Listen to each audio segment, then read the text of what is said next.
Hello everybody and welcome to a review of the British Grand Prix. Yes, the review of the British Grand Prix that's just taken place at Silverstone. Obviously, like I said, we've got a double header at the British Grand Prix venue. Obviously just had the British Grand Prix this weekend just gone, and then we'll obviously have the 70th anniversary Grand Prix weekend at the same venue, like I said, at Silverstone this Sunday coming as well. So there'll obviously be a preview for that. This video is solely on the review of the British Grand Prix that has just taken place this weekend. So without further ado, let's get into it. So yes, the British Grand Prix has just taken place, and well, I'm not sure really how to sort of sum up the Grand Prix that we've just had. I mean, you know, obviously there was the high bits. I think the first few laps were something to keep an eye on. We obviously had the tangle with Magnussen and Albon. We had Daniel Kvyat in the first, I think in the first 10 laps, had that incident, and then it sort of mellowed out throughout the middle part of the race. Not really much happened. There was a sort of DRS train for the most part of the race, where nobody could really make a manoeuvre done, apart from Pierre Gasly, who was making some good manoeuvres throughout the race. And then obviously we had the final three laps, I'd say, of incidents that occurred in terms of Valtteri Bottas, Carlos Sainz and Lewis Hamilton all having tyre failures. You know, you can say that, whether there be a puncture that might have happened due to Kimi Räikkönen. I think he also had an issue, but that might have been down to having damage on his front wing. The front wing debris could have been on the track that caused these tyre failures. I'm going to put up a couple on the screen now. Carlos Sainz, and like I said, Carlos Sainz for McLaren, and the two Mercedes drivers of Valtteri Bottas and Lewis Hamilton both had these failures. Obviously Pirelli are going to be taking them back and just to investigate, you know, why this is and why the failures did occur. I think that all the tyres were in the sort of the time window that Pirelli had set out, that said, you know, these tyres can do this certain amount. I think they'd only done about 45 laps, and Pirelli said they could do around 50, so they were still in the window where they were you know, able to work, and because they'd gone over the amount, and then, you know, you are sort of risking it. They were in the right window, so we'll wait to see what Pirelli said about that. You know, I remember going to the Grand Prix at Silverstone when they had these tyre failures in the past as well. So you know, this circuit is like that. You know, Bottas said a few laps before the end that he was getting a lot of vibrations. He went on the radio and said that, and obviously we'd heard it at home as well, that he was having issues. You know, that he was the first one really, bar obviously Raikkonen having his incident. A few laps to go, Bottas obviously had his incident, and what was worse for him is that he'd just gone round the sort of start-finish straight where the pits were. Had it been just before, he may have been able to dive into the pits and get the change, but he had to do almost a full lap like that, and went from second and didn't finish in the points. Fought with Vettel until the end, but only managed 11th place, and that is really damaging for his championship, especially with obviously, like, Carlos Sainz had an issue and he was in 4th or 5th place. Saw him drop out to about 13th with the issue he had, and Lewis Hamilton was about, I think he was just a quarter away around the track when his happened, and obviously he managed to get it over the line and finish in first place because of such a gap that he had between Verstappen. Verstappen actually, when he saw the issues that Bottas was having, went into the pits. Red Bull called him into the pits. They believe it was the right call, and I think it probably was, because Verstappen may have had the same issues that Hamilton, you know, Bottas and Sainz had, so it could have been that he was having issues on the last lap. So they made the right call, just to put him on the softer tyres, and then maybe get a fastest lap point as well, which they did. You know, 5 seconds away from catching Hamilton in the end, but obviously Hamilton managed to get over the line with his broken tyre on the left side, left front. But very damaging for Bottas, knowing that obviously Hamilton had the same issue, yet was managed to cross the line in first place, because this happened on the last lap, whereas obviously, like I said, Bottas, a couple of laps to go, had the issue and was just overtaken, and not good for the championship, because Hamilton is so far ahead now. I think it's over 30 points. So yeah, I know we've still got a few more races to go. Like I said, a few more may be added, but 4 races in, to have that such large gap now is not good for the season. Had it been the other way around, we obviously might think Hamilton might catch up. Bottas may have a couple of issues, but with it being Hamilton being so far ahead, it's going to be very difficult for Valtteri Bottas to catch up now. So sort of good for Mercedes. Like I said, they were going in for a 1-2. Bit of a shame. I think Hamilton went to see Bottas after the race to sort of commiseration sort of thing, because it could have happened to any of the drivers at the front. It was just that Bottas is just that unlucky that it was him that got it first. So yeah, obviously could have been better for Mercedes, but they were so far ahead in terms of their pace that they're going to go into this next weekend coming, still being, I expect, unless they have any more issues, 1-2. So I don't think they have to look too much into that. Interestingly enough, though, before these incidents with Pirelli, it was looking like Pirelli were going to bring even softer compounds to next weekend's race. Even though it's at the same venue, it's at Silverstone, they were looking to bring the hard tyre wouldn't actually be available for next weekend's race. So it'll be interesting whether they decide to do something different in regards to that, and whether they keep the hard tyre at this weekend coming, or whether they do stick with the softer compound tyres, because if the hards were going off like that, then it's going to make it interesting. There may be more stops coming for this race weekend at Silverstone. So keep an eye on that. Keep an eye on what Pirelli do announce in terms of after their investigation, which hopefully should be around midweek. So when I go to do the preview of this next weekend's race, we may find out a bit more information on that. But yeah, in terms of Red Bull as well, like I said, Max Verstappen did finish in second place. Obviously, like I said, we had the issue with Bottas, but Mercedes was so far ahead of Red Bull. I think it was, Max Verstappen was in a world of his own really. I think he was 10 seconds behind Bottas, and because Bottas and Hamilton were keeping each other close for the most part of the race. Actually, it was always around the 2-second mark. I think in the end, when Bottas was having issues, it was around 6 seconds. But for the most part of the race, they were close to each other. But Verstappen was around 10 seconds, I'd say, away from the top of guys of Mercedes. Yeah, I mean, a bit of a boring race for Max Verstappen. I think also for Charles Leclerc, who finished in third place. Good result for Ferrari to get on the podium when this car just doesn't look like it's performing well at all. So to stay in that zone and manage to get a podium with Bottas' issue is still good for Ferrari. But yeah, both of them look to have had lonely races, not really much going on. Leclerc was about 7 seconds away from Verstappen as well. Yeah, I mean, great obviously for podiums and getting the points, both for themselves and for the team. But yeah, they're so far away from Mercedes. It's unbelievable this year.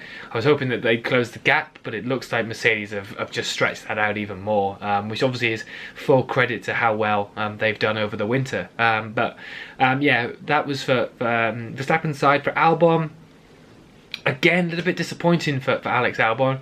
Qualifying was a bit poor as well. Obviously had an accident in FP2 coming into the final couple of corners. Had issues there. Qualifying wasn't very good. I think qualified around 14th place. And then, yeah, really struggled at the beginning. Like I said, tangled with Magnussen. I think it was 50-50, to be honest. I think Magnussen doesn't really leave much space anyway. He's sort of one of them drivers that goes into the gap, and if you don't back out, there is going to be an accident, and that's exactly what happened. Albon, there was a gap there, instantly closed, and yeah, Albon sort of punted Magnussen off into the wall on the start-finish straight, and yeah, Magnussen was out of the race completely. So it was a 50-50. I think, Albon got a 5-second penalty, but I think if both of them had somehow managed to stay in the race, I think both of them would have had either a penalty or it would have just been a racing incident. But because one of them obviously crashed out, Albon got the penalty and just seemed to struggle. I mean, I know he finished in the points in the end, but yeah, I just think when Max Verstappen is in, obviously finished second, but he was in third place. I think if you're in that other Red Bull, you need to be a lot higher than that. And Pierre Gasly actually this weekend, credit goes to Pierre Gasly. I think he was up there for driver of the day. He really did do a tremendous job overtaking in that AlphaTauri. Thought Sebastian Vettel at one point got past Sebastian Vettel at one point, got past Lance Stroll as well. Amazing credit to Pierre Gasly. Did a great race this weekend just gone, and he was one of them drivers that really performed. But with him struggling and Pierre Gasly really performing, they're really going to have to sort of work on Alex Albon at the minute. Like I said, he's really been struggling at the start of the season, and they brought in Simon Rennie, who used to be Daniel Ricciardo's engineer and used to work with Mark Webber as well. They brought him back into the sort of racing team. He was part of the factory team, has brought him back into the racing outfit to try and see if he'll help with Albon's performances. But I think it does say a lot when they're actually trying to restructure to try and help you as a driver. Obviously means that you sort of aren't performing and need to pick up, but I think again it does also show on the other side that they are willing to restructure the team to make sure Albon is getting the most out of the car. So I think you've got to look at it in sort of two ways, I think a lot of pressure is actually on Alex Albon now to sort of deliver for the rest of this season. In terms of the other driver in another team, we've obviously talked about Charles Leclerc getting the most out of that Ferrari. Vettel managed to get that final point, but again another Ferrari that's struggling in terms of performance. Vettel was having issues with that car all weekend. It was weird to watch all the sort of free practice sessions and just seeing him really not happy with the car, locking up, having issues, going wide, understeering. He was getting out of the car each time and looking at where the brake pedals were and saying, there's issues here, I don't like it. Again, he's come after the race and said something doesn't stack up and is puzzled by the poor pace going around the track at Silverstone on the weekend. So it's really weird. I don't know what it is. I don't know if he doesn't trust the team anymore. He doesn't trust the mechanics. I don't think that's the issue. But it just seems to be really weird that he's having such a hard time with this car this year. And normally he names the cars every year, and we obviously know he has named the car this year, but he didn't really say a lot in terms of normally he gives a reason as to why he's named it and things like that. Didn't really give it this year. I really don't. It's really weird. I just don't think he's got that fire. Now before the season has even started, they've sort of said you're not wanted for next season. And it's just really weird to see Sebastian Vettel. Obviously we know he wants to do the best he can in each race. He's a driver and he's a professional, so we obviously know that he's going to give his all in every race, but it just seems to be weird. He's not got that enthusiasm for Ferrari this year because of the announcement that they've made. I think if he goes to Aston Martin next year, which is a real link, I saw him and Lawrence Stroll fist bumping in the paddock over the weekend. Obviously because they can't handshake or have a long chat together, they were sort of fist bumped on the way past each other. I think if he sort of announces that and next season we could see a more rejuvenated Sebastian Vettel to what we're seeing this year. But it really is weird seeing him in that garage. Sort of seeing the divide, even if it's not meant to be, it does look like that's happening at the minute. So obviously get that final point, but another disappointing sort of result for Ferrari in general, and where Sebastian Vettel finished as well. Big congratulations really to Renault. They did an amazing performance. I think McLaren also did a good job as well. It did look like it wasn't their sort of strong point, as it were. I'm surprised they got where they were, to be honest, and where they were sort of racing around. I mean, fair dues to the team of McLaren, but I think Renault in general just looked a little bit better this weekend. And obviously Daniel Ricciardo did a fantastic job, got 12 points for the team, finished in 4th. Obviously had that issue for Carlos Sainz, who was racing around in that place. So credit to him. He overtook Norris, I think, in the final few laps. I think Norris may have been in 4th, Sainz was in 5th. So obviously Sainz went off. Daniel Ricciardo managed to chase Norris down as well. Well done for that, for Daniel Ricciardo. Very pleased with that result. Highest or level finish for Daniel Ricciardo in terms of finishing where he has for Renault. Hasn't managed to go on the podium with them yet, but is his highest finish. I think he's done 4th before as well, but managed to get that. Norris finishes in 5th for McLaren, gets 10 points for the team. Ocon finishes in 6th with 8 points. So managing to get the team points into double figures for this weekend, which was fantastic for Renault. They really need it in terms of where they want to be and to fight for every race weekend. Obviously, if they got the pace this weekend, goes into the same circuit for this Sunday coming, is only hopefully going to help Renault perform for this race well. You may get 2 decent results for the Enstone team, as it were. So yeah, like I said, good results for them. If I go through obviously the race result order, Hamilton 1st, Verstappen 2nd, Leclerc 3rd, Ricciardo 4th, Norris 5th, Ocon 6th, Pierre Gasly, like I said, a tremendous result and effort in the AlphaTauri, finishes in 7th place, 6 points for the team. Albon finishes in 8th. Gasly finishes over ahead of Albon. Interesting. 4 points for Albon. Lance Stroll in 9th with 2 points. Really disappointing for Lance Stroll. I think David Coulthard said on commentary during the race that if you really want to show your stuff in a car that is better than where it finished, you know, you really need to be starting overtaking drivers in this race, and he just went backwards. I don't know whether it was the car was having issues, I don't know whether he was having issues, but a car that should really be in 4th or 5th position finishes in 9th. Really disappointing for Lance Stroll. Vettel finishes in 10th, like I said. Bottas 11th because of the issues. George Russell in 12th for Williams. Fantastic result to get there. Carlos Sainz in 13th. Giovinazzi in 14th. Latifi in 15th. So both Williams nowhere near sort of the bottom. Romain Grosjean in 16th. And Kimi Raikkonen in 17th. Raikkonen did not look happy this weekend and hasn't really looked happy from the beginning of the season. I know Alfa Romeo have been having issues from the start, but really didn't look happy this weekend. And is this a driver that's sort of already had enough in terms of the career? We knew when he went to Alfa Romeo that it sort of would only be a matter of time, but Alfa Romeo had been looking good the last few years, but yeah, this year it just looks to have sort of dropped completely.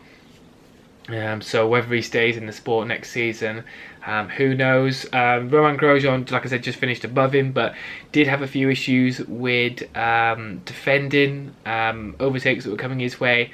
Was a bit dodgy in terms of his manoeuvres he was making. Was a few last minute sort of movements. I can't remember who the first one was actually, who had a go at him. But it was Daniel Ricciardo for the next one. I think it was Sainz. I think Sainz went for the overtake and wasn't very happy with his movement, his last minute manoeuvres. And Daniel Ricciardo also said it was very sketchy in terms of the manoeuvres that Grosjean was making. Got a black and white flag and in the race. And then was obviously summoned to the stewards as well.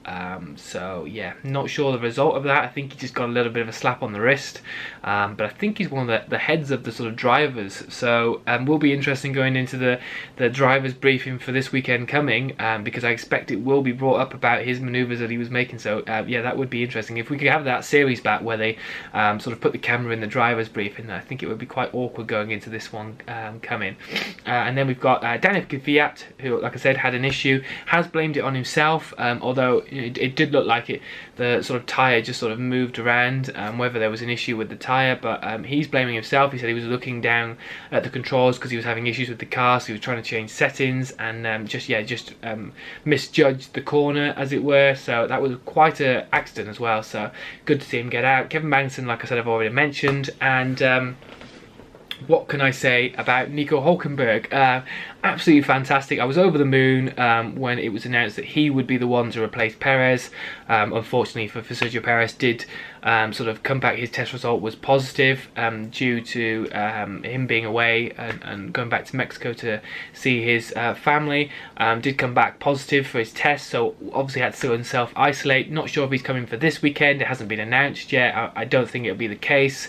But it was announced, obviously, that Nico Hulkenberg had this absolutely hectic 24 hours where he sort of had to get the call, agreed to come, had his tests, his seat fitting, then went in the simulator, then went out to practice, and then obviously did qualifying on Saturday and qualified okay. I think he was around 13th. I think, yeah, just for some reason I think they had an issue, whether they even got out on the formation lap, I can't remember, or whether they couldn't even get the car started, and yeah, what a shame. because like I said, that car is good this year, and I think Hulkenberg could have been thinking about, you know, may I finally get a podium in Formula 1, and could this car be the one, and it lets him down on like the final hour and the final few minutes before the cars get set out on track. So absolutely gutting for Hulkenberg. Really did show. All the drivers were praising him for how he managed to come back and immediately sort of looked like he hadn't been away, and although he didn't get out to actually race on the circuit, he's come back and said that, you know, this has made him want to come back into the sport for next year. He's already got sort of the urges to come back, and obviously wants to. Didn't want to leave, obviously, with Renault not renewing his contract, but has sort of said, had a few months out, thought maybe he wouldn't be that interested, but when the season started he was itching, and then obviously to get the call up was fantastic as well. So hopefully we see Hulkenberg this weekend coming as well, and hopefully the car doesn't let him down and we manage to see him out on track. Maybe, who knows, a good qualifying session on Saturday may see him fighting around the top. That would be absolutely fantastic if he can get that third place, if obviously Mercedes dominate. To get Hulkenberg on the podium would be how crazy this 2020 season has been already. Like I said, Max Verstappen did get the additional point for fastest lap. So as we go into I'll go do the constructors standings first.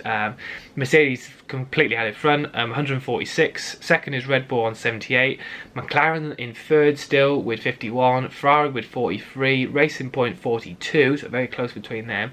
Renault with 32 in sixth. AlphaTauri in seventh with 13. Alfa Romeo with 2 points. Haas with 1, and Williams still with 0 points. But who knows? They're looking quite good this year. And George Russell is doing amazing jobs to get them out in terms of qualifying as well, high up in terms of qualifying. And in terms of the actual driver's standings, like I said earlier on in the video, this issue that Bottas had has really hampered his title chances. Hamilton in the lead with 88 points, 4 races in. Bottas still second, but with 58 points. Max Verstappen closed in on him because he now has 52, but that really is a big gap now. It is dead on 30, but you know, to win a race is 25 points.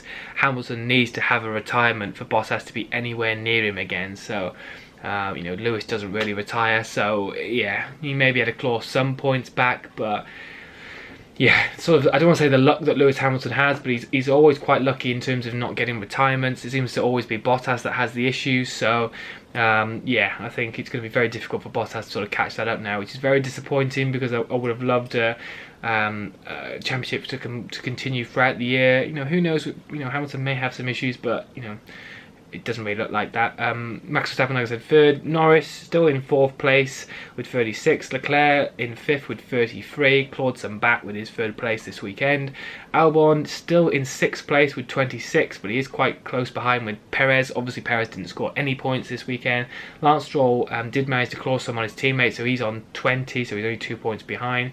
Ricciardo in ninth with 20, so he's level with Stroll. And Sainz in 10th with 15. Obviously got loads of other drivers there, but you know, we won't really go into that. So in terms of driver of the day, I would give it to, I actually think I should give it to Pierre Gasly, because like I said, I think he really did outperform the car, and I think he did some amazing overtake maneuvers as well.